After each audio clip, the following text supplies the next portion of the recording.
So now that we're talking about partnerships, I'd like to ask, how's your experience working with Code Across overall? Oh, it's been awesome. Oh, thank you. It's been amazing so far, right? So you are involved enough with the process, but you also have very responsible PMs on the project. I don't know if I'm supposed to use it, but Seji's been great, right? Mm-hmm.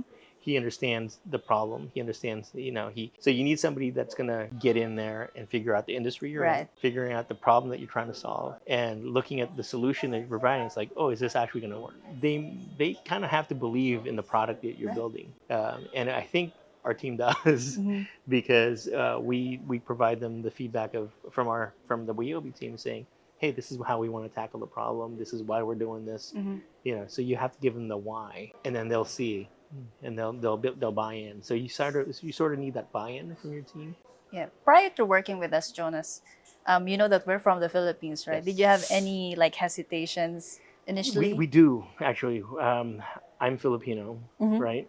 I've done a few projects, right? We've actually built a lot of little products here and there, and we've had mixed results with our devs in the Philippines. So handling remote work is always tricky. Yeah. So we had one successful startup where it was a year-long project, and we were able to deliver the MVP well, right? But that was a long-term, 1 year to build that product. But even through that, we had issues with some of the team members dropping off. And even in sprint planning, or when it was time for an epic, it's like, where is they? this person? We're supposed Can't to find them. Yeah, we're supposed to run our sprint today, and there's nobody to be found. So that happens in this industry. So that's kind of one of our biggest worries is, how do you keep track of everybody? What happens when they disappear? And Right. so far, did that happen with Code Across? No. No, Yeah, we're always there, right? You're always there. We don't worry about that at all, and that's worth it. Just It's the peace of mind. a peace of mind. Yeah, it's peace of mind. It's scary to think that somebody could just not show up, and you're relying on that code, right? Especially if you're in the race, you're Yes. trying to build something quick and fast. Yes, and we are not the only ones who are building something like this. The problem needs solving. So there's a lot of smart people in the industry, and they're like, wait, we can solve for that. We can solve for that. So we have to. There is a race to this. So people need to be to take ownership, They have to be basically accountable. feel they have to be accountability. there. Yeah.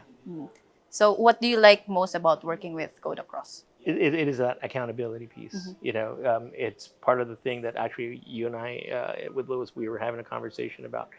One of our devs hasn't slept, right? Because they just keep working night in, night out. There's obviously a time difference. Lewis is in the Silicon Valley, right? He's in the Bay Area. I'm in the East Coast of the U.S. I work out of Cambridge, Mass. And you're obviously in the Philippines. Seiji's in a different country. So there's all these time zones that we're working across.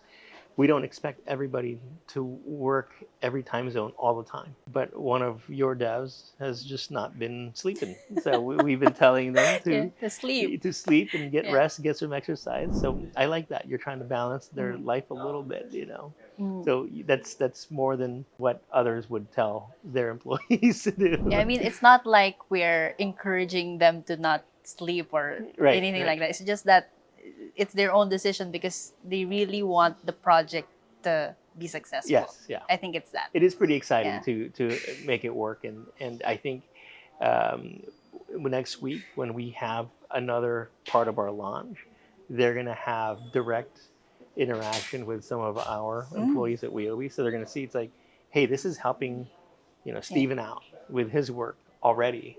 It's making an impact. So they'll see that every piece of code that they do has a direct impact to the lives of employees and other workers who are working in this industry. So it's going to be great.